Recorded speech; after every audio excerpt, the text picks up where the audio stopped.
So, Dave, what does Phineus say when Jason wonders if Phineus's blindness could be reversed? Right. So Phineus says, and this is the Cynthia Polsley and Stan Lombardo translation, "Son of Aeson, that is beyond recovery. No cure remains, for my seared eyes are devastated and past all hope.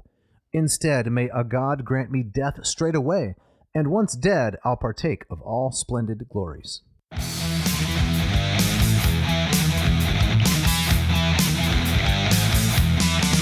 Welcome to the Ad Nauseam podcast, where classical gourmands everywhere can finally get their fill. Join us for a delectable discussion of Greco-Roman civilization stretching from the Minoans and Mycenaeans through the Renaissance and right down to the present. And now, ladies and gentlemen, here are your hosts, Dr. David Noe and Dr. Jeff Winkle.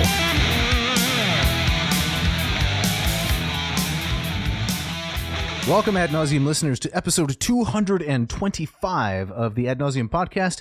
As always, my name is Dr. David C. Noe. I'm here in the vomitorium at Parnassus Central with my good friend and fabulous co-host, Dr. Jeffrey T., which doesn't stand for anything, Winkle. Yeah. How you doing, Jeff? I'm feeling great. Great. Yep. I'm looking forward to. I'm getting out of town in a couple of weeks. Okay. Doing my annual family trip up to the northern regions of Michigan. You're gonna do some cooking, some mosquito swatting. Lots of mosquito swatting. Yes, exactly. And lounging on the beach. Nice. Yeah. So I'm looking forward to that. You're the main cook, right, in those kinds of I am. enterprises. What's going to be on the menu? Oh, we always do a Greek night. Okay. We always do an Italian night. Right. But I've yet to kind of choose out the more kind of ambitious recipes I'm going to choose for the week. That's always that's always a lot of fun. Do you do some curry? I have done curry in the past. We've done an Indian night. All right. Yeah, it's exciting. It's always good. Yeah, it's always a lot of fun. Yeah. How are you doing? I'm doing real well also. I'm enjoying this weather. You know, Michigan has some fantastic weather sometimes, West Michigan, when the days are balmy and the humidity is low. And then at night, the temperature plummets to maybe 62, even 59, 57. And the sleeping is so refreshing. Yeah, you crank the windows open. Exactly. Yeah, it's the best. The breeze comes in, occasionally either a skunk or a whiff of Elpenor, something like that. Still, we managed to sleep pretty well. Yeah. I'm doing real well. We're going to be talking about the Argo again today. Yep. But first, I have to tell a little bit of a story. Oh, please. We got a shout out, but I'm going to tell a little bit of a story here, and I hope it's something you can relate to. So back in the day when I was teaching in Virginia, and I lived approximately 24 miles from the college where I was teaching. Yeah. And so there were some other faculty in the area near me. This was in Winchester, and we decided to drive to work together.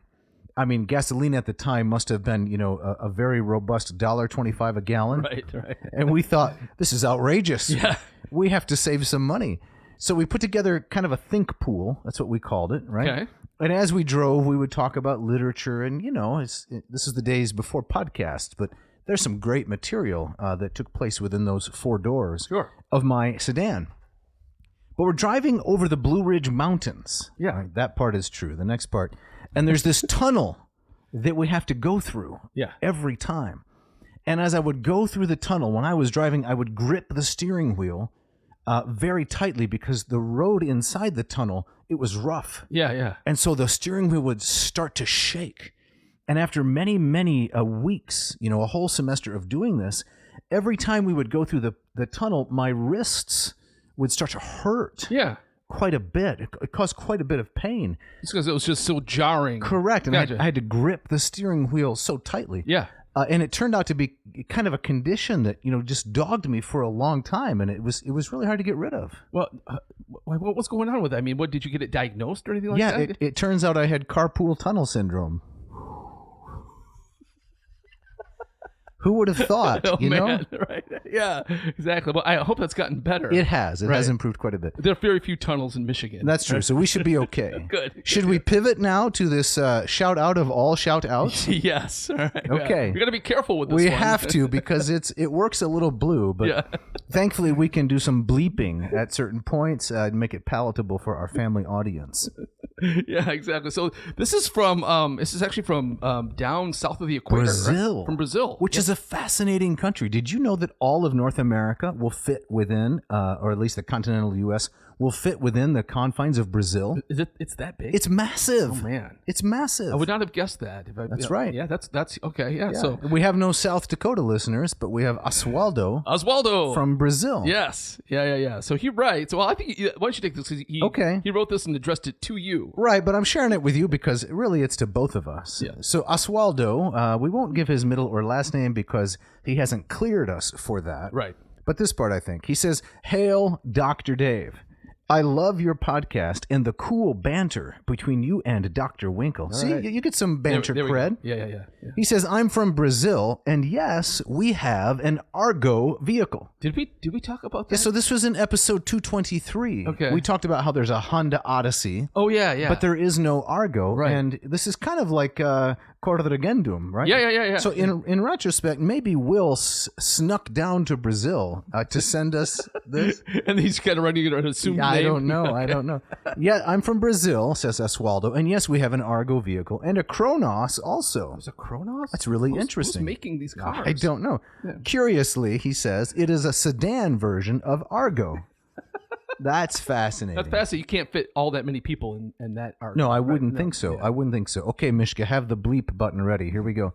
Made by Fiat here and expensive as gratias to the left-wing government who let us in a constant economic clades. Did you get that, Jeff? Clades. Clade is the Latin word for disaster or catastrophe. Exactly. I love the way that Oswaldo laced that into this semi-shout-out. He got some Latin in there. It's wonderful. But there's more. Right. The car prices doubled in price since 2021, but the news are silent about that. No, I like how this is kind of veering all over the place. That's right. So, he loves the podcast, but he also wants to rant about left-wing politics, right. And he's really upset. Yeah. And I noticed that he says, Jeff, the news are silent about that, but now he's breaking news, right? Yes, he is. Because not only does Ad Navseam want to bring classical education to the masses, we want to affect social change. Of course. In Brazil. Exactly. That's high on our list of priorities. Yeah, nowhere else. No, right. And here we're doing it. He says, I learned Latin with the William Most method. What? I'm not familiar with that method. I had to look it up too. Yeah. It's similar to Orberg. It's from the 19th century. I read a little bit of it. Not too appealing at this point. All but, right. Maybe I'm ignorant. So maybe it worked for Oswaldo. Maybe. Okay. At the time, he says, I couldn't buy the LLPSI. You ready, Mishka? Guess who made the LLPSI also expensive as... Now I am struggling with Attic Greek as I can, but unfortunately can't afford your course yet. Eventually, I will be able. And I love the way that he signs off, right? Satis est. That's enough. That's enough. Cheers from Brazil, says Oswaldo, and keep doing the great work. Oh, man, that's awesome. This is one of the best all-time, minus the work in blue and some of the obscenity. Yeah. This is one of the best shout-outs we've ever gotten. Man, I would love to meet Oswaldo. What an interesting guy. This guy's just kind of, you meet him, he just kind of throws everything on the table. There you go. Here's the kitchen sink. Let me hand it to you. I love it. So I'm assuming, with his name and his, provenance, that he is a native Portuguese speaker. Mm-hmm. But he also writes excellent English. Yeah. And he's studying Greek and Latin. Yeah. What a guy. What a guy. And driving either an Argo or a Kronos. Thanks a lot, Fiat. Oh, man. Yeah, I'd like to, the place isn't for it right here, but to kind of speculate on what a Fiat Argo or a Fiat Kronos would look like. It'd be incredible. That's right. Yeah. I assume that the Kronos would just swallow up all the rocks from the road, right. Pretty easily. Take them right in. Exactly right. Yeah. Exactly. So thanks for listening, and we really appreciate your correspondence. Yeah, that is awesome. So Jeff, now we're ready, right, to turn away from Oswaldo and get down to business. And you have the opening quote, I believe. Yes, this comes from an article entitled "Bulls and Boxers" in Apollonius and Virgil. Is it Bulls, Boxers, and Battlestar Galactica? It needs a third thing there, yes. But yeah, boxers as in pugilists, not as in the undergarment or the dog breed. Oh, right, okay. Exactly right. And so I found this. I thought not so much for kind of he makes in the article one Richard Hunter. This article comes from the Classical Quarterly from back in 1989, and he's doing a comparison between Virgilian work and Apollonius' Argonautica, and talking about how often when there are fights, both of those poets will bring in the metaphor or the simile of a bull. Interesting. And comparing, see where they overlap and how they differ. Fascinating. So this is Classical Quarterly, right? 1989, volume 39. Yes. All right. Yep. And I thought there was one kind of small part of this I thought was kind of interesting that I want to bring up later in the article. But let me just read a little bit. So this is this is a few paragraphs into the argument. He says, Hunter writes, at Argonautica 2, lines 88 to 97, the final round in the boxing match of Amycus and Polydeuces, which is a scene we're going to get to, right, is compared to the meeting of two bulls in competition for a, quote, grazing heifer. And he has some Greek here. Dave, you want to read some of that Greek? Yeah, sure. I would really enjoy that. So this is line 88, once again, 88 and following of Book 2, and it would go something like this in hexameters. Abstautis sonorus en enantio e utatauro. For badasam thoboas kekote oete de ria osthon. Enthedepe tamukos mene pakro tatoisin a erthes. And then maybe just a fourth line, which would be like this. This is line 91. Buta pasoya podesi tanusa takaded bare on. Very nicely done. Yeah, it's a little, as I was saying off mic just a little while ago, I find his hexameters more challenging than those of, say, Homer or even Hesiod. Yeah. And I don't know why that is. Maybe just my own lack of deep familiarity. I mean, I know Homer pretty well. This is more challenging for some reason. Yeah, as I was listening to you read it, it struck me as well that Homer's hexameters seem to flow a little bit more smoothly. Yes, I'm not sure why that is. It could be kind of a stylistic thing that has changed somewhat over the centuries between those two poets, but yeah, noted. So in this article, he talks about how Virgil, talking about bulls mating, compares them to boxers, and in the Argonautica, boxers are compared to bulls. So it's a reversal. It's a reversal. So Hunter writes, whereas Virgil presents his bulls warring over a mate as boxers, Apollonius' boxers are like bulls warring over a mate.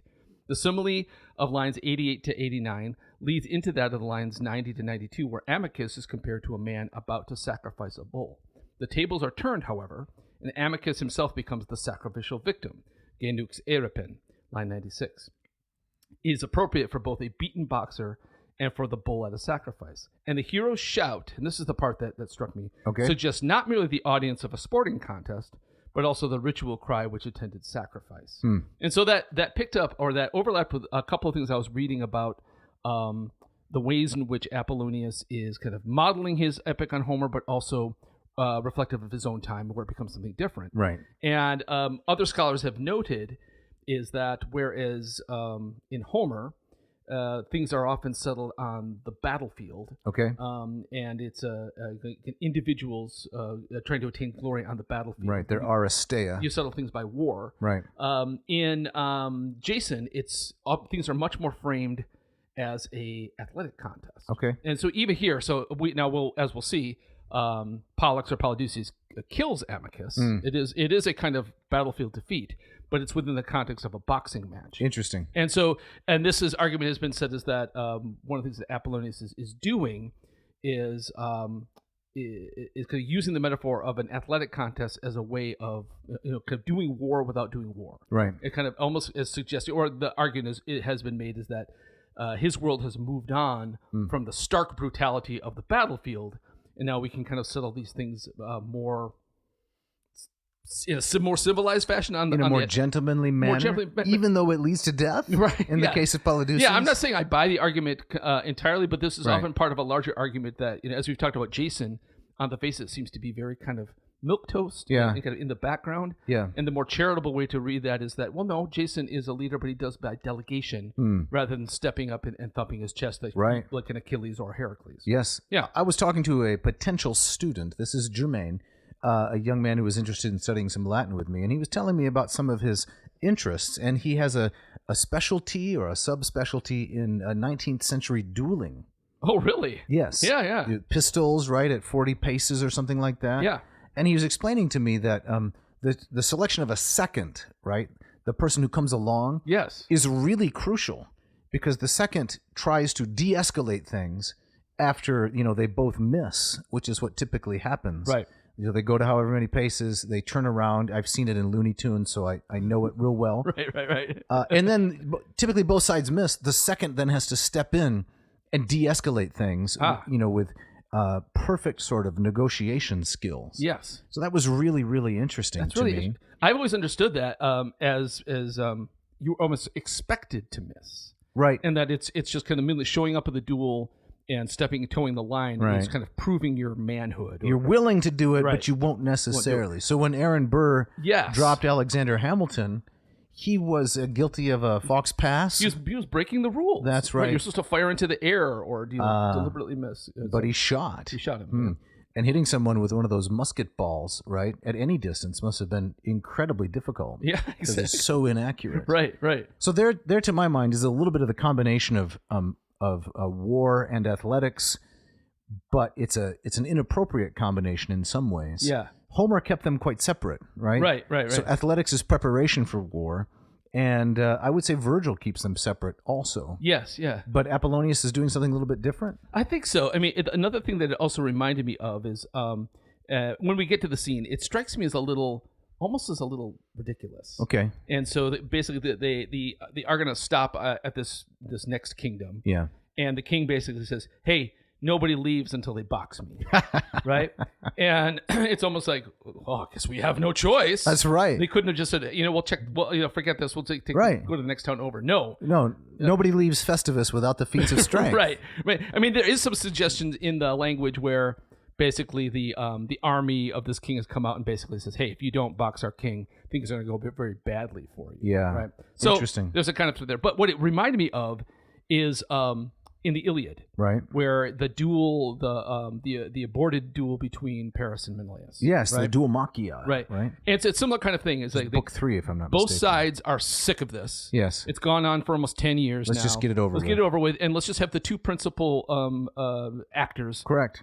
Fight it out. Right. And so you have kind of the interests of two large groups on the shoulders of these two men. That is an absolutely fascinating episode in the Iliad. Right, and it's the gods who mess it up. Right. And because Aphrodite rescues Orlando Bloom, right? Yes. Paris pulls him off the battlefield. Arguably one of my favorite kind of cinematic images from the Iliad is where Menelaus is dragging Paris away by his helmet. Yes. And the chin strap breaks. Yes. It's amazing. It's brilliant. It's brilliant. But now we're talking about Homer. Exactly. Not Apollonius. Right. So in Apollonius, however, Polydeuces, or Pollux, he steps up and says, "Yeah, I'll take on your king." Right. And it's a proper duel, and he wins, and and therefore kind of earns the Argonauts the right to move on. Right.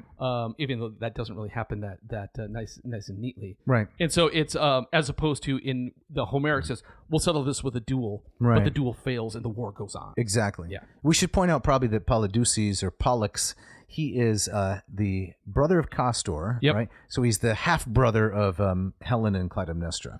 Yes, exactly. Yeah, the 4 of them hatched from 2 different eggs. That's right. As it turns out. Before we move on, though, I'd like to know, Jeff, if I were in a duel, would you be my second? Could you do that? Yeah, I'd be your second. How are your negotiation skills? I think I do all right. Do you think so? Now, would you? Well, I think if I miss and I turn and you got to resolve everything, you're going to just be discussing liminality.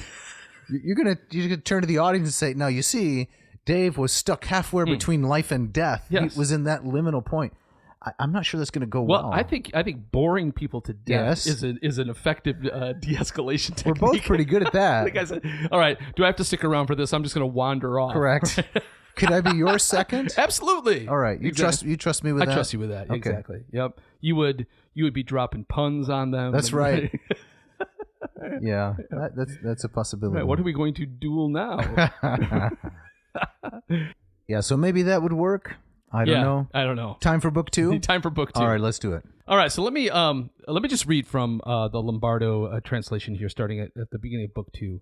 And I think those of our listeners who are familiar with Homer, I think one of the things they'll recognize is that one of the things that marks Amycus and the Bebrycians is the lack of xenia. Right. And it's Cyclopean. It's like the Lastrygonians.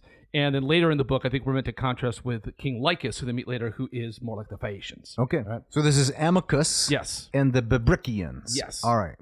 Here were the ox stalls and farmstead of Amycus, the Bebrycians' arrogant king, born of a nymph, Bithynia Melie, and Poseidon Genethylus. So he's the son of Poseidon. Son of Poseidon. So right. Poseidon, Genethylus. I'm not sure. It has to do with birthdays. Okay. Yeah, Genethylus has to do with birthdays. So Poseidon sleeps with the Bithynian nymph, Melie, and the child is Amycus.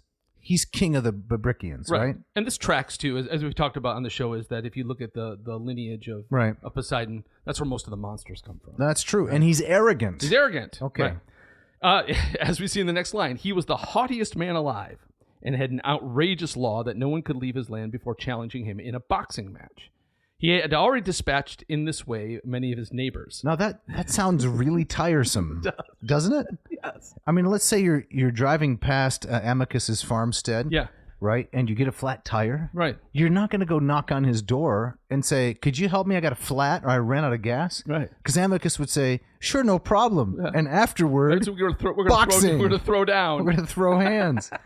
So that would get really tiresome, don't really you tiresome, think? Yeah. It's interesting to me that this is the mark of his arrogance. Right. Because it's sort of unusual. It's very unusual, yes. And as we learn later is when the Argonauts meet some of his neighbors, they're thrilled. Right. Like, thank you for taking care of this guy. Yeah, this nuisance, this menace. You want to continue, please? Yeah. Now he went down to the ship and disdained to ask them the purpose of their voyage or even who they were, but spoke to them as follows. So right there, terrible host.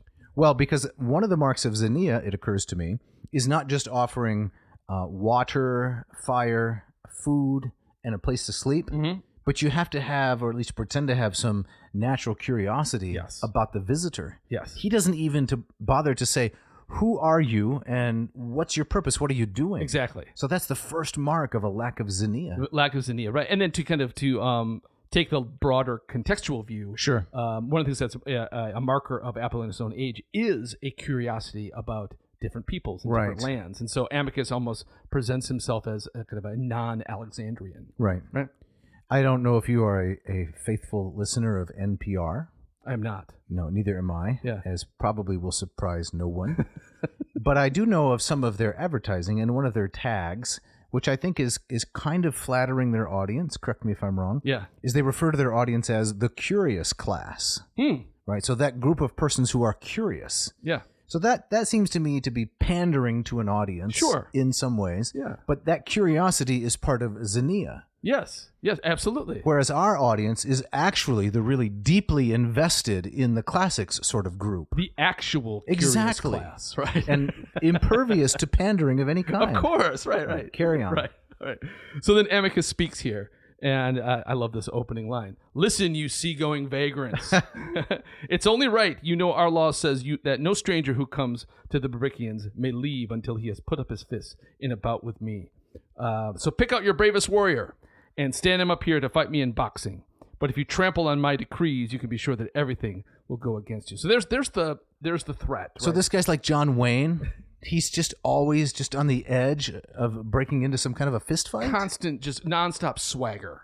Did you ever watch Little House on the Prairie as a kid? A little bit. I wasn't a huge fan. No, Michael Landon. Yeah. It seems like he was always rushing into some scene and punching somebody. There was a lot of kind of like like fist fighting. That's right. In addition to children falling down a well. Well, it was the American frontier, right? Right. But I think that he was kind of a hot-headed person, or at least the character was. So he's always throwing hands on somebody. I think so. But so that's Amycus. The Amycus is kind of like I think even an exaggerated. What was his name on that show? I'm trying. Charles. Yes. Charles Ingalls. Charles Ingalls. There we go. That's right. Right. And so this another note that I made as I was reading this is this also strikes me as kind of non-Homeric in that it's kind of folk-tale-y. It's kind of like a troll under the bridge story. You can't cross Interesting. Unless you deal with the monster under the bridge. There's really no folktale in Homer, is there? Not now really. that I think about it. No. Maybe Eumaeus has a kind of folksy, folksy element to folksy it. Element, but none of kind of this. Like we'll learn later, like with the clashing rocks, right? Is that once the clashing rocks are dealt with, they lose their power, and so it's kind of it always reminds me. It's kind of like a Rumpelstiltskin. Yes, you guess his name and he's done. That's a good point, right? I think Eumaeus does break out a harmonica at some point when Odysseus is around the campfire. Yes, and that's where Odysseus starts making excuses to leave. That's right. Don't know where I left my banjo.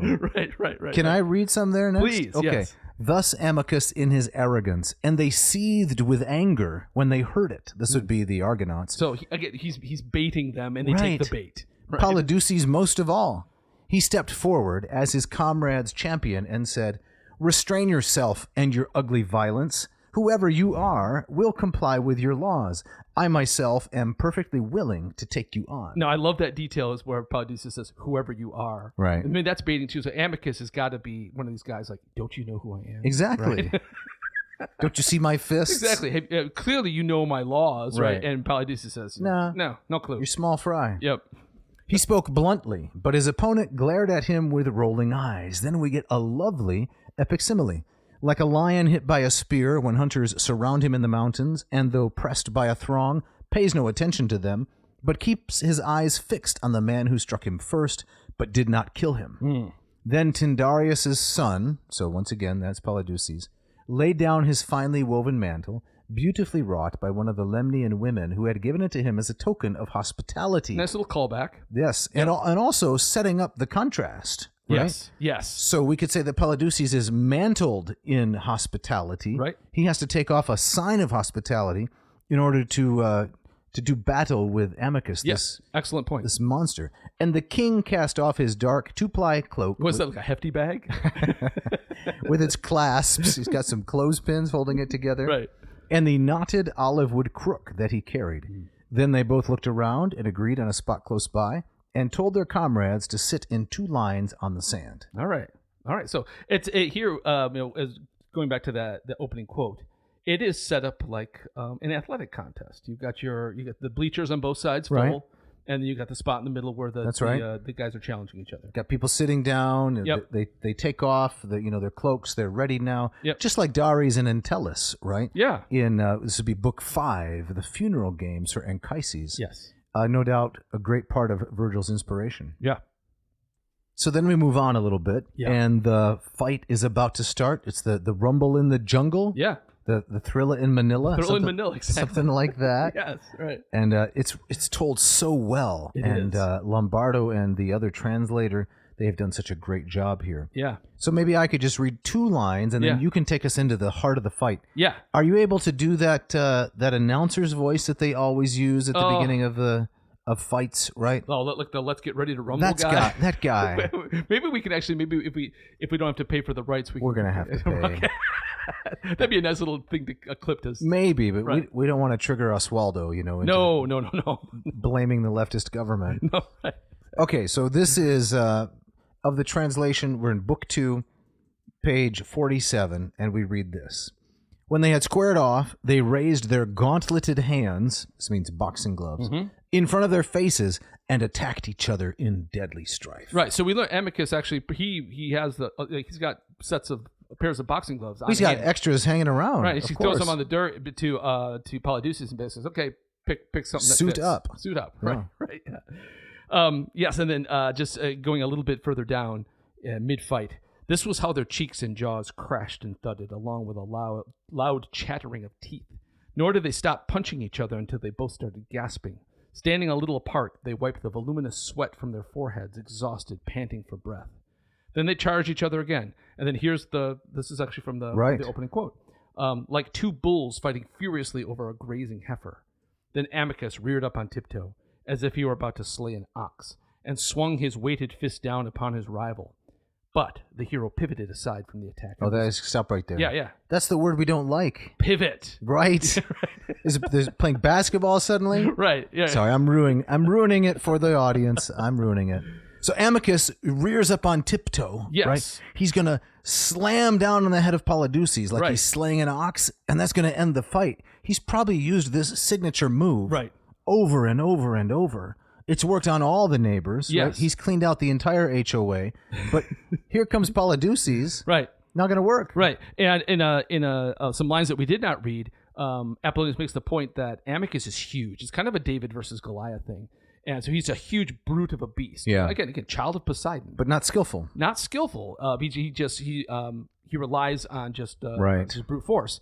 And we learned that Polydeuces, he's slimmer, he's quicker. Right. And he uses that to his advantage. He does more cardio. It's clear. So he's also got winged feet, right? Right. Both he and Castor, his brother, they've got those winged feet. That's right. But he's not using it in this fight. No, Apollonius doesn't mention it. But Right. again, if the audience is familiar with that tradition, they can imagine the footwork going on. Oh, absolutely. Right. So I mean, as Lombardo translates this, it's not like a knockout blow. It's a fist coming straight down. Right. They're gonna crush Smack him on the top of the head. Right. But the hero pivoted aside from the attack and received a glancing blow on his shoulder. Now, this would have to be in slow-mo, right? If this were on the big screen. Kind of Matrix. Correct. Exactly. Exactly. Then, go ahead. Then closing in and slipping his knee behind the king's, he struck him suddenly above the ear. So slipping his knee behind the king. So he's kind of doing like a... So he's down below. He puts his knee behind the knee of the king, dodging the blow. It's almost like a wrestling... That's right. And he's going to whack him. Right. He struck him suddenly above the ear, crushing the bones in his skull. And the king fell in agony upon his knees. The Minyan heroes cheered as Amycus' life force poured out all at once. So there's some near Homeric brutality. Yes. Right? In Homer, someone's getting speared, smashed, crushed, guillotined, pierced. Right. Every other page. There's just a ton of that stuff. Exactly. I think the reference here to also might be the Pancration from the games, right? Where it was like the one athletic competition, at least in Olympic Games, where if someone died, it was often that was expected. Not so much, the other events, but Pancration was noted as being particularly brutal. So like ultimate fighting. Yeah, kind of like ultimate. Yeah, but to the death. But to the death, or possibly to the death. And that's what happens here. Right. Yeah. So Amycus he's dead, but of course it doesn't. The Bebrycians don't say, "Oh, you killed our king. Please carry on. Make your way back to your ships." So that's the interesting part, because if he was so arrogant, the most arrogant man alive, and if he was, constantly killing his neighbors in these spontaneous boxing matches, you think he'd be unpopular. Right. Yeah, I don't know. But the Bebrycians love him, and it becomes a bellicosus, right? Right. Cause of war. To them, he was Amycus, the consensus builder. Shall I read a little bit next? Please, yes. The Bebrycians did not stint their king. They took up en masse rough clubs and spears and charged Polydeuces. Now, this does not seem fair. How do you mean? Well, I mean, the Polydeuces did what was asked of him, and the problem is just that he won, right? But the Bebrycians don't like it, and so they take up arms, and now it's all-out war. Victory has consequences, I guess you can say. Yep. But his comrades, swords drawn, stood in front of him, and first Castor split the skull of a man as he charged, the two parts falling down, one on each shoulder. Ooh.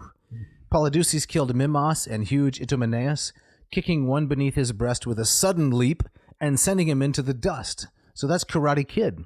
Yes, exactly. And striking the other with his right hand above the left eyebrow, tearing away the eyelid and leaving the eyeball bare. Okay, now we're firmly on Iliadic turf. Yes. This is very much a Homeric battle scene. Right. Yeah. However, if this were Ovid, it would soon descend into comma-tragic chaos. Yes. Yeah. If this were the Metamorphoses, we'd have Ovid, killing people with pencils and wads of paper. Right. He can never resist the joke. Right. So it'll be interesting to see what Apollonius does. Right.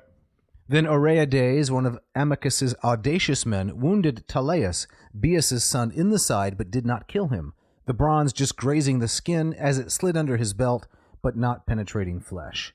Then we have Aratus, Iphitus, Eurytus, Clytius, and Caius, Lycurgus, the Bebrycians, on and on. Yeah. So many more glorious and, I guess you could say, heroic deaths. Yes. And then Jason himself finally is mentioned. He shows up, and so we do see our esteemed leader in the fight. Is he milquetoast? Well, I mean, he's mentioned late. He's certainly not leading the charge. But Apollonius says, no, Jason's in the mix too, and he's doing his due diligence, but not kind of leading the charge out into battle like we might see in the Iliad. Right. So that almost brings that little episode to a conclusion. Right. So there's more names and there's more death. Okay. The Argonauts, they escape mostly uninjured, but they do lose. Right. That's what happens along the way. They're like we've used this joke before, like. You're like Ensign Johnson going down to the planet with. You mean on Star Trek? Exactly right. You got the wrong color shirt. Exactly right. You're not coming back. Okay, so we might say that the Argonauts beat back the opponents Bebrick by Bebrick. Oh, now you're talking. Yes. And then this last little bit before we go on to Phineus and the Harpies. And the Harpies, yes. And so, says Apollonius, with Tiphys at the helm, they, meaning the Argonauts, escaped unscathed, although with great dismay. And the next day they tied up on the coast across from the Bithynian land. Right. Yeah. So one of the criticisms, even more so than even the Odyssey, it's very episodic. It's just like, and then next, and then next, and then next, and they don't. And these episodes really don't really distinguish themselves all that much from each other. So it's a little bit like a sitcom, kind of, yeah. Not, or maybe I should say sort of like a television drama. Yeah. Right. The characters don't really change too much from episode to episode. Right. Maybe over several years, but in any given setting, there isn't a lot of character development. There's just you're just thrown in different action. situations. You do this, then you do that. Now, having said that, yes, the episode we're going to get into next, Phineus and the Harpies, I think is one of these distinctive episodes. This is, I think, where the kind of moving on to the next thing actually pulls back the curtain on something quite incredible. Well, speaking of pulling back the curtain on things that are incredible, yes, it's time for the ads. Okay.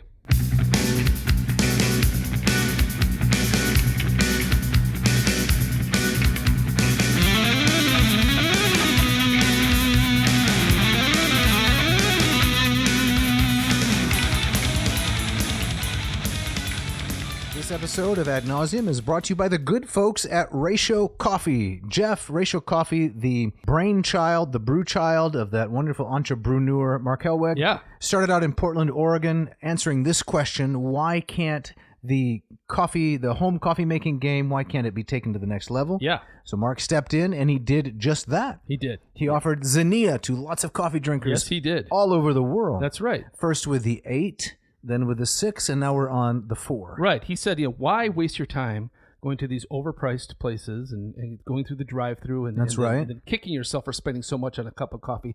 He says, why can't you do that at home for a fraction of the cost? So what we have is an automatic pour-over. Yep. So you don't have to stand there and watch the barista make that circular motion, right, with one of their appendages. Right. Instead, you just push one button, and the water goes up through the metallic veins, down through the Fibonacci showerhead, and onto the grounds. Yep. There's off-gassing, all that nasty CO2, which corrupts the flavor of coffee, is dismissed peremptorily. That's right. And the good brew goes down into the pot. And is there some kind of a warming surface underneath the coffee pot? Of course no. Of course no. Of course not. There's no Kindle brick. Okay. What I love about my 8 is that massive hulking flagon. That's right. That keeps everything warm because it's so well insulated. Right. Not because it's roasted from the bottom. No. When you think about it, I mean, I'm no coffee expert, but it's really a bad idea to heat the water and then to keep it reheated underneath. You're just constantly burning and caramelizing it. Right. It makes a bad cup of coffee. It does. Yep. Dack and Blecker. Yeah, exactly. Yeah. So don't waste your time, listener. Go to ratiocoffee.com. If you want one of these wonderful machines, the 4, the 6, or the flagship, the 8, go to ratiocoffee.com. Check these things out.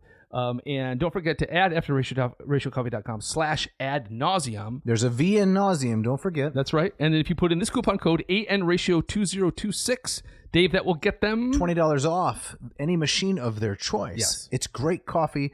You're going to want to check that out. And this episode is brought to you by the wonderful people at Hackett Publishing. This is a company that has been with us from the very beginning of our humble little podcast. They took a chance on us, and we would love it, listener, if you checked out what they got. You will not be disappointed. If you go to hackettpublishing.com, what you will see is an array of academic works, translations. Yes, a ton from the classical world, but it goes beyond that. Religious studies, philosophy.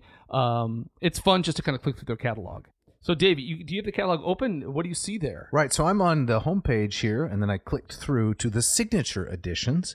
So Hackett is now offering 3 wonderful signature editions. These are Smith-sewn bindings, hardcovers wrapped in FSC certified material with linen-like embossing, stamping on the front cover, a black satin ribbon marker, acid-free 50-pound cream-colored paper.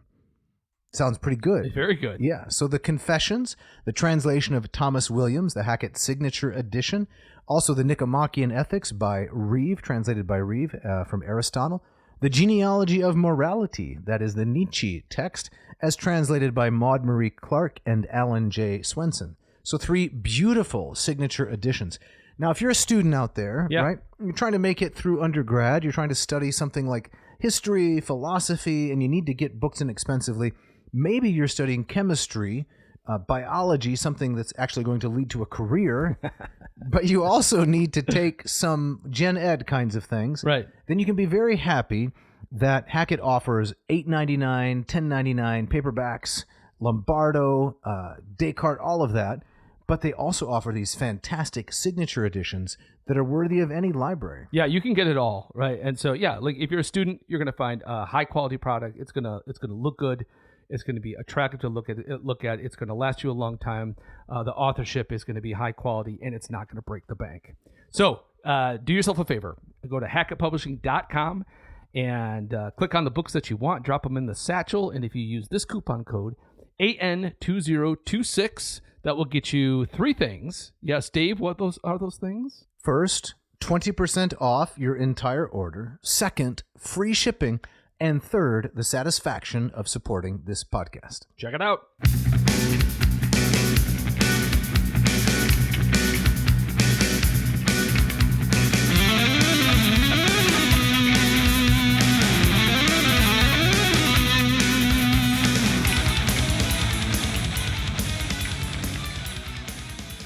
Jeff, we're getting back into it, and Apollonius Argonautica Book 2. Mm-hmm. The next major episode is Phineus, this old man, right? Mm-hmm. Yep. And the Harpies. Yeah. So who is Phineus, and how does he play into the story? Well, he's this. I think he plays, to use again the kind of the Homeric overlap. He's kind of our Tiresias. Okay. He is his blind king who has this incredible prophetic power granted him by Apollo. It's actually the thing that gets him in trouble in the first place.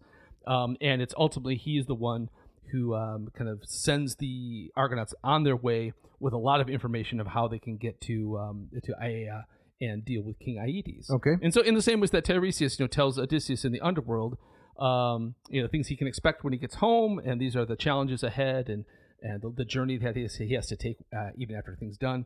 Phineus he's into that slot. But in some ways, I find Phineus more interesting than Tiresias because he has kind of a whole kind of backstory and problem of his own that he needs solved. Okay. Yep. So the characters of the Harpies, they don't occur very much in Homer, right? They're mentioned as the mother of the divine horses in Iliad 16, and we're given the name of one of them, Podarge, Fastfoot, who mates with Zephyrus, the west wind. In Odyssey 20 and in Odyssey 1 and Odyssey 14, they get these little mentions, but they're not represented as hideous chimeras, right? But more as vague mythic women, sometimes beautiful and impressive. Right. So there's a shift between the time of Homer and what Apollonius and Virgil give us about these creatures. Right. In Apollonius, he seems to merge them almost with the Furies. Yes. They're presented here as kind of Zeus's attack dogs. Right. And so they play that very specific, literally hounding, attacking role that the Furies play elsewhere. And so they're derived, of course, from the Greek verb harpazo, which means to snatch at or to pick at. They do lots of snatching in this. They do a lot of snatching. Yep. Some people don't like birds. Do you know this? My wife is terrified of birds. Interesting. Yeah. I've actually taken a liking to birds more recently. Really? I used to find their non-mammalian character a little off-putting. And I also have a family member who doesn't like birds because they don't have people faces, was the comment. Yeah, they can be creepy. They can be kind of creepy, but I've been pretty impressed with their intelligence, like the corvids, the ravens and the crows. Oh, yeah. And a blue jay is a corvid and mockingbirds and so forth. Right. So I've warmed up to birds quite a bit. But the Harpies, they're on another level. They are yes, exactly. Yeah. So let me read a little bit from the translation at the beginning of this episode. Phineus, son of Agenor, lived there by the sea, enduring the greatest suffering of all mankind due to the gift of prophecy Apollo had granted him. He had no respect at all for Zeus himself, foretelling exactly the god's sacred will. So I love that in just 5 lines. Right. Apollonius is saying a ton, right? So on the one hand, Apollo gave you the gift of prophecy. You're kind of like a Cassandra, the greatest prophet of all time. However, the problem is that you're prophesying everything perfectly about Zeus, and he doesn't like it. That's right. And so it reminds us of kind of the core problem of polytheism. If you please one god, chances are by doing that you're going to irritate several others. Absolutely. And so Phineus, it's the gift that is the ungift. Right. Yeah. And let's not forget that Agenor is in fact a son of Poseidon. Oh, right. So right. this character, Phineus, right? Phineus is Poseidon's grandson. So Poseidon rears his ugly marine head once again in terms of causing trouble or chaos. Right. Phineus is not he's not the villain of this story. He's presented more sympathetically. But inevitably, Poseidon is in the mix, causing some kind of mayhem. And that, once again, I think Apollonius he's tagging the Odyssey there, right? Where again, Poseidon plays as kind of the bugbear behind the scenes. Do you want to read a little bit more of that portion, please? Yes. So because of this, because he was foretelling exactly Zeus's sacred will, Zeus afflicted him with a lingering old age, stole from his eyes the sight of heaven's sweet light, and did not allow him to enjoy the dainty food brought by his neighbors when they came to learn heaven's decrees. So help me understand that. So Phineus he has some kind of an inside scoop on what Zeus intends. Yes. He's foretelling the future. He's got this prophetic power. Right. Maybe because he's connected to Poseidon. And Zeus says, we can't have this anymore. Right? You're spilling the beans too successfully. So he sends him lingering old age, right? Permanent senescence, blindness, and doesn't allow him to eat the snacks that are brought by his neighbors. Neighbors are constantly bringing over snacks. Gratitude, because he's telling them what's going to happen. Right? Yes. Should I buy this Toyota, for example? Phineus says, no, it's going to wear out after 20,000 miles. Right, exactly. Right? Buy the Honda instead. Right. And then the neighbor in gratitude says, here's a plate of Twinkies. Right. Yeah, exactly. But he can't ever enjoy them. No. Now, it's Apollonius never mentions anything along the lines of Phineus' free will here, but the silence would suggest that Phineus, he knows all these things about Zeus' sacred will, but he doesn't necessarily have to say them. So maybe one of the things that makes him sympathetic is that he prophesies for his neighbors anyway. Says, even though I know Zeus isn't going to be happy about this, I'm going to tell you because you're my neighbors and I love you. So it's self-sacrifice, or is it just unhinged pedantry? Well, it's Apollonius leaves it unclear. Okay. Yeah, I think you could take it either way. But I think at the end of the episode, when the Harpies are gone, the first thing he does is he goes to his neighbors, right, and he starts helping them again. So I think it's safe to assume is that we could see Phineus as very it's kindness. In kindness, yeah. You don't want to explore the unhinged pedantry angle? No, let's set that aside. Well, only because sometimes people who are really keen on knowing things, I'm just speaking abstractly, keen on knowing things when they figure out something that they believe others haven't, they have this compulsive need to tell everybody. Yes. And it can come off as arrogance, but it might actually originate in just the kind of curious delight of finding out things that others don't know. That's true, exactly. But you don't think that's Phineus? I don't think so. Okay. But maybe as we go on, maybe I'll change my mind. Okay, so tell us about the Harpies then. Yeah, so the Harpies would come then with their crooked beaks, snatch the food out of his hands and mouth.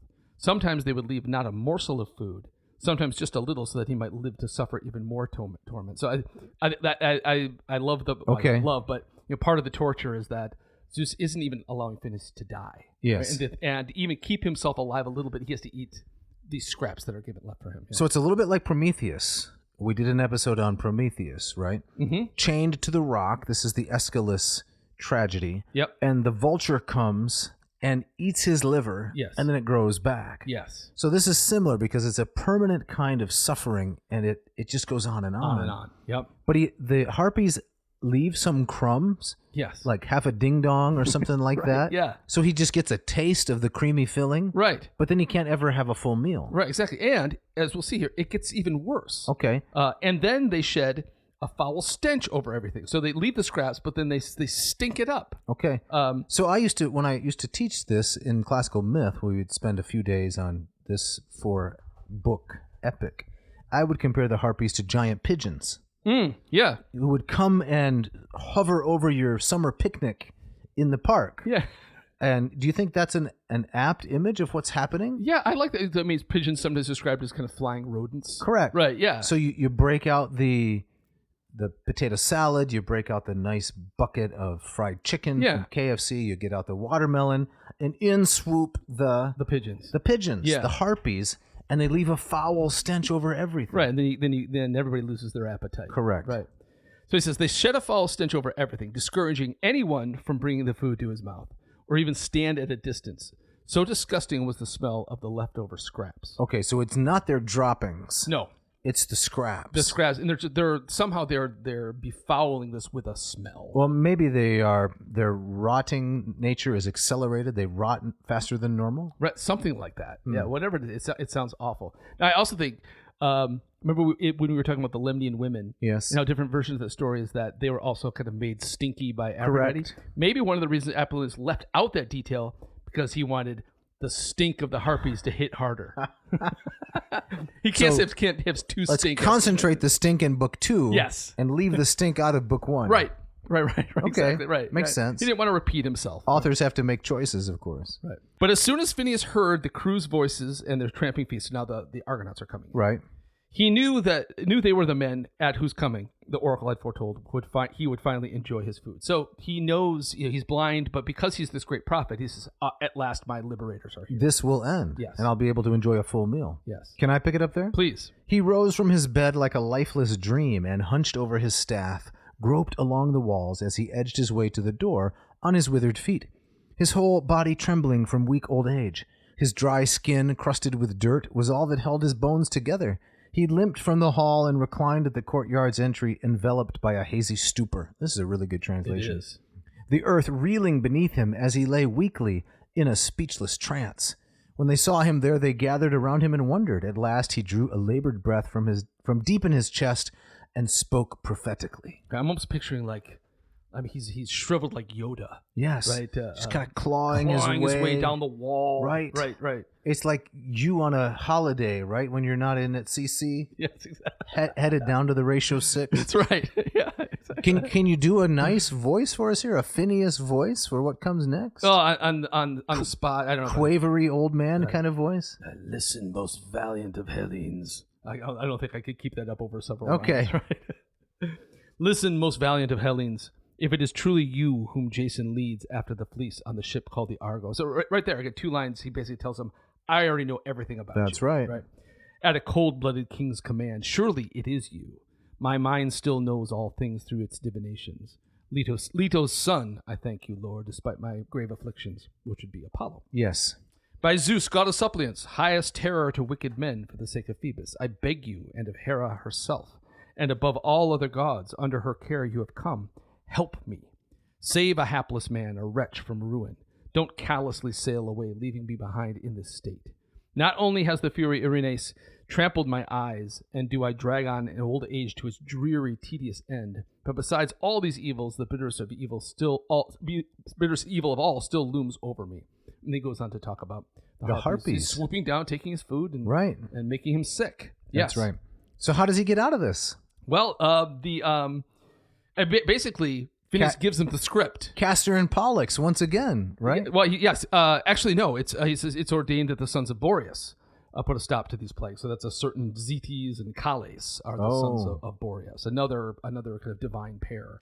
Interesting. So he says, it is ordained that the sons of Boreas put a stop to these plagues, and they are not strangers who will be my defenders. That is, if I am indeed Phineus, once acclaimed among men for my wealth and prophetic art, and if my father was Agenor, and if, when I ruled among the Thracians, I took Cleopatra, their sister, home as my wife with wedding gifts. So basically, Phineus basically tells him exactly what's going to happen and who's going to do it. Okay. Yeah. But he's got to cite his whole biography. I guess he's citing his sources, right? He's giving his lineage and I guess maybe doing that to instill confidence. Okay. Right? Hearing this, each of the heroes was filled with sorrow, and none more so than the 2 sons of Boreas. Wiping away their tears, he's the north wind, by the way. Yes. They came up to Phineus, and Zetes, placing his hand on the pitiful old man, said, Poor wretch, I think no other mortal has a worse plight than yours. Why has such grinding torment latched onto you? Have you committed a mortal sin against the gods, a foolish offense through your prophetic arts, and evoked their mighty wrath against you? Though we long to help you, our hearts are bewildered if fate truly has honored us like this. To mortals, the rebukes of the immortals are abundantly clear. We refuse to hold off the harpies when they come, in spite of our fervor, until you swear that for this act we will not be estranged from the gods. Now, I think that's really interesting. Yes. So the sons of Boreas, they step forward, like they're willing to help us, but if this is going to lead us to more trouble, we're not doing this. So true compassion. Yep. They want to help the old man. They truly feel sorry for him. They know he's suffering terribly more than anyone else, but they say, if this is contrary to the will of the gods, we just have to step out of it. Right. We're going to bow out. Yeah. So their piety. They're demonstrating piety, and they also intuitively get. I mean, they're not prophets, but they get why Phineus is suffering. It's like, you must have done something right, bad, or you must have irritated a god. Yeah, you don't have to say everything you know. Right. So now Phineus responds. Can you read that portion? He says, "Silence. Don't entertain these thoughts in your mind, son. May Leto's son be my witness, who graciously taught me skills of divination. Be witness, too, the unlucky doom which falls to me, and this blinding cloud upon my eyes, and the deities below. And may they deal with me harshly if I die in such perjury. No divine wrath will strike you in return for aid you render me." Okay. No, I guess it's a pretty good promise. It's a pretty good promise, right? And maybe as a prophet, as someone especially blessed by Apollo, it's a promise he can make. But it's still it strikes me as kind of something a short of a guarantee, right? Well, one thing that strikes me about older literature, and I could be quite wrong about this, is that even the villains have a sense of honor. They're supposed to abide by their word. Right. I don't know if that's the case anymore. I think lying to an enemy is more acceptable in literature than it used to be. Yeah. Whereas even the villains would typically have to at least be honest. Yes. Yeah. No, I'm right with you. I think that's a good point. So maybe maybe we can apply that. Yes, in the sense that Phineus, however suspect he may be in some ways, he's bound to tell the truth on this point, because after all, he's just invoked Apollo, Leto's son. Right. So what happens next, and how is he going to be rescued? Well, it's apparently that speech, it's enough for the sons of Boreas. When they heard Phineus' oath, the two young heroes were eager to help him. Working quickly, they prepared a feast for the old man, a final prey for the Harpies. Then they took their stand close by, ready to cut them to pieces when they swooped down. Phineus had barely touched the food when the creatures blasted down from the clouds like lightning, yelling with a ferocious passion for food. So these are like undergrads in the dining hall. Exactly, right. Right? The minute it opens, that's right. They come rushing. Or they're even queuing up. Right, exactly. Right. And once they remove the velvet rope, that's right. They're in. Yeah. It's a torrent. Yes. The heroes saw them, but no sooner had they shouted and charged than the Harpies gulped everything down and sped away far over the sea. So they're way too fast for them, right? When the two sons of Boreas, swords drawn in hot pursuit, empowered by Zeus with indefatigable strength. Without Zeus's help, they could never have kept up. Now, it's interesting. So there, too, is Phineus' promise is becoming true. So Zeus, who doesn't like Phineus... Right, and is the one punishing him. He's stepping in to help. Yes. Right. For the Harpies would outfly the west wind's blast, both when they came to Phineus and when they left. Now, again, Apollonius doesn't mention it, but in the broader mythological tradition, the sons of Boreas were winged. Right. So I think probably Apollonius is assuming his audience knows that. And so we picture them, well, how are they chasing the Harpies? Well, they can fly too. Yes, yes. So too, Zetes and Calais, closing in fast, just grazed the Harpies with their fingertips and would have torn them to bits, heaven's will notwithstanding, when they had caught up with them at the floating islands, had not swift Iris seen them and leaped down the sky from heaven above and held them back. So Iris is the goddess of the rainbow, right? She is the messenger for Hera, like Hermes is for Zeus. For Zeus, right. Exactly. So we get another flying creature. Yep. That being who gets involved in the story. That's right. The sky's getting cluttered. That's right. Sons of Boreas, she says, it is not right that you strike the Harpies, the hounds of mighty Zeus, with your swords. I myself will swear to you, they shall no longer draw near to Phineus. All right, so Iris can speak for Hera. Right. And so it gives them the guarantee. She says, okay, you can't kill them, but I promise that they're not going to bother Phineus anymore. I'd want to have all these things in triplicate, as they say in the old days. Yes, exactly. Or make sure they're not stored in the cloud, so to speak. Right, a receipt, please. Yeah, something like that. Having said this, Iris swore by the waters of Styx, the greatest oath and most awesome a god can swear. Okay. So when you swear by the river of the underworld, that's binding. That's binding. There's your receipt. Yep. Yeah, I think if you ever buy another house, Jeff, or you sign a contract on a car for a car loan, you should insist that you're only gonna sign it if Styx is mentioned somewhere. Invoke to say to the car salesman, right? I need you to invoke. That's right. Styx needs to be somewhere in the fine print. In the fine print. Mm-hmm. Yes. So yes, the most awesome a god can swear that the Harpies would never again approach the house of Phineus, son of Agenor, since it was so fated. Persuaded by the oath, the heroes turned back to the ship. Because of this, what were once called the floating islands came to be called the Strophades, the islands of turning. So there we get a little bit of a little etiology. Correct. Both the Harpies and Iris departed, the former to their lair in Minoan Crete. Okay, so the Harpies, they're Cretan. Cretan, okay. Yes, lots of strange things come from Crete, like the Minotaur, right? Yeah. But also the Harpies. Yeah. But the goddess, Iris, ascended to Olympus on her soaring wings. All right, so that, that concludes kind of the action part of this. Right.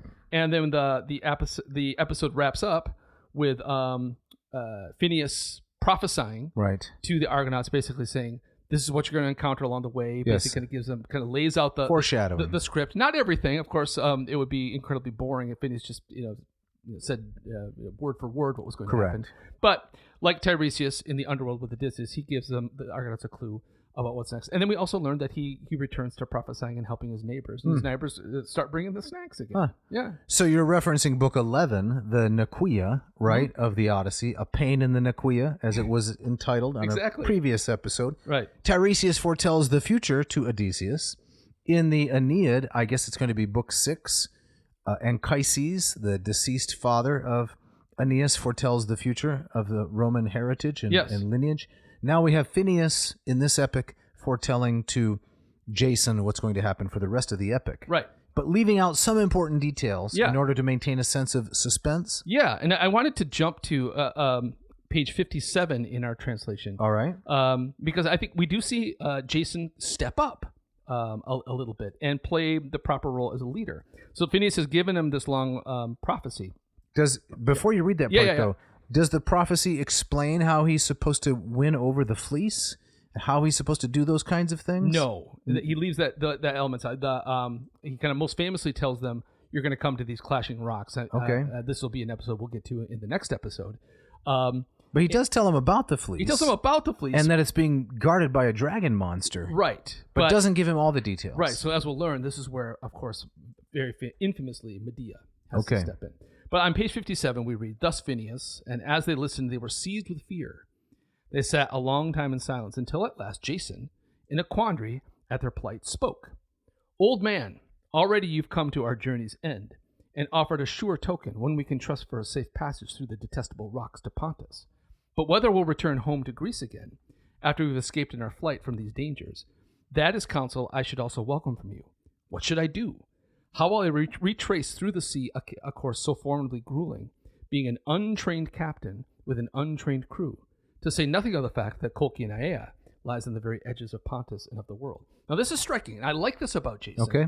Is that he understands that great, you kind of got us to the fleece. You tell us what's guarding the fleece, all of this key information, but you haven't said, how are we going to get back home? Right. And so Jason, this too I think is where Jason distinguishes himself from Odysseus a lot, is that Odysseus famously kind of goes back and forth to kind of weeping for and caring for his men, and then seeming to not care about them at all, right? And Jason, he basically says, as important as getting the fleece is, it's just as important that I get this crew back home. And so you see real leadership there. Real leadership there. Some concern for the crew. Yeah. And not just seeing them as a vehicle for his own glory. Right. And I think that's quite striking. It's really unfortunate for Apollonius. It occurs to me now that he's the halfway point, so to speak, between Homer and Virgil. Right, yeah. And Homer's such a force of nature, but Virgil did his absolute best almost to equal him. Yep. If there had been no Virgil, my impression is that Apollonius would be a lot more popular. Yeah, without a doubt. Because he did some things, but then Virgil made some important advances in the epic genre in terms of character and so forth. But then Virgil has just kind of eclipsed him. Right, because I see a ton of Jason in Aeneas. Absolutely. Right. That's what led me to make that comment. Yeah. I was thinking about what you were saying. Right, yeah, without a doubt. So I love this about him. And maybe we see Jason... at least until he meets Medea, maybe he does start to kind of more and more take on this traditional leadership role and speaks up. And maybe it's easier for him to do that now that Heracles is gone. Right. That's a good point. Well, I think we should probably put this episode, sail it into harbor and drop anchor. Yes. It's just about come to the end. We're going to have at least one more on book 2 of this fabulous epic. Yep. Jeff, we got to get out of here though, and why exactly? Do you remember? It's the Dave. The problem is that you brought that plate of ding dongs in here, and the harpies are scratching at the door. That's the problem. Right? And does Hostess make the ding dongs still? I don't know. I think it is still Hostess. Still Hostess. Yeah. They're probably not going to replenish them. No. If that foul stench descends from the harpies. Exactly. We were so close to getting a sponsorship. A new sponsor. Right. Exactly. Well, we better beat it out of here then and make way for the harpies. Yes. But Dave, before we get out of here, tell our listeners how they can learn some Latin and Greek from you. I'd love to do that. So please go to latinperdiem.com and check out one of my Greek or Latin courses. The universal coupon code for that website is 10+, 10PLUS, to get 10% off anything on the site. We continue to enroll a lot of good students in our Latin programs and in our Greek programs, Moss Method. I'd also like to mention a couple other things.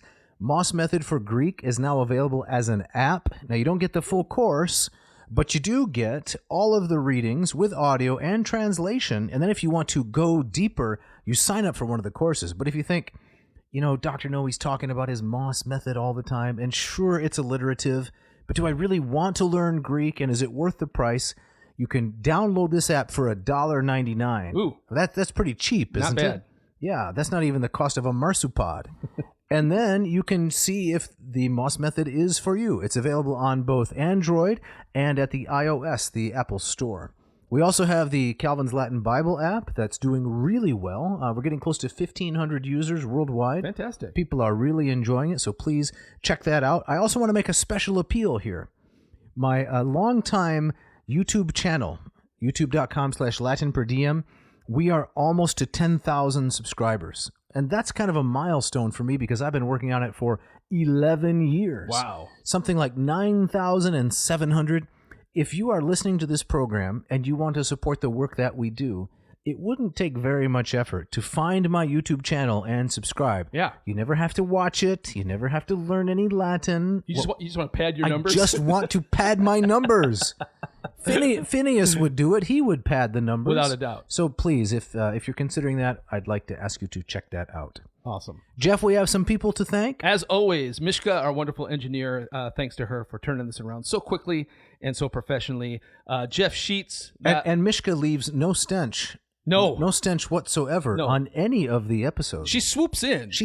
But there's no stench. No stench, right? Yeah. It's very nice. That's correct. And Jeff? And Jeff Sheets, he's the great guitarist that you hear throughout the episode. You hear his Thrill Seeker and the intro and outro. What's the song? It's Rush Hour. Rush Hour for, at the ads. At the ads, it's a high tempo, kind of upbeat, very interesting. Probably some arpeggios. Yes. To rush out and patronize our sponsors. Yes, absolutely. Hey, if you want a shout out, you got a question, you got a suggestion, don't hesitate to write us. We'd love to hear from you. Write to Dave at adnauseam.com. Don't forget the V there. Or to Jeff at adnauseam.com. Don't forget the V. You can get a shout out. You can give us a corrigendum. Mm-hmm. You can suggest another episode that we should head for. I think we have taken almost all of the listener suggestions. Yep. And still some are in the hopper. We're working on it. Yep. But we'd love to hear from you. You could be the next Oswaldo. That's right. And don't hesitate to visit our website, adnauseam.com. Pick up a hat, a T-shirt, a sticker at our Lurch with Merch section. We appreciate your support over these almost 6 years now. That's right. So next week, episode 226, yep, I think we go back into Apollonius. Yeah, we're going to pick up where we left off. That's right. Yep. We may take a break a little bit and do some mahru or perhaps a gurgle of some sort. Right, and one of the things that people have been bugging us to do is to go see the Odyssey movie. Oh, yeah, we got to do that. We will do that, and we promise that we will devote an episode to our take on that. Or at least a gurgle. Probably it'll turn into a whole episode. I think I anticipate a whole episode. Because I got a lot of problems with you people. They're going to hear about it. And you're going to hear about it. And Dave, you have our gustatory parting shot, yes? Yes, I do. Have you ever been to the island of Manhattan? I've just driven through on switching airports. I've never spent time Jeff Winkle versus New York City? Yeah. I've been to Manhattan twice now, I think, and both times were okay. Solid okay. But this gustatory parting shot comes from one Raymond Sokolov.